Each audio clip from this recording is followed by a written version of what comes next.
Right, quick update again in case you want to know. Got the engine in with help from Alan and Mum. I've got the chain on, put the wheels in, put the handlebars on.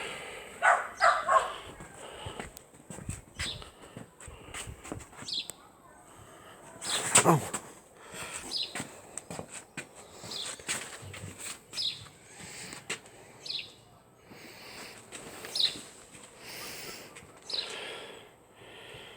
So I've got the back brake thing in there and the stop and that. Just gonna, I think I might try and do the wiring tomorrow, I'm not sure. It's gonna be a pain in the neck, that wiring is, I just know it is, but it's got to be done. Anyway, that's the update.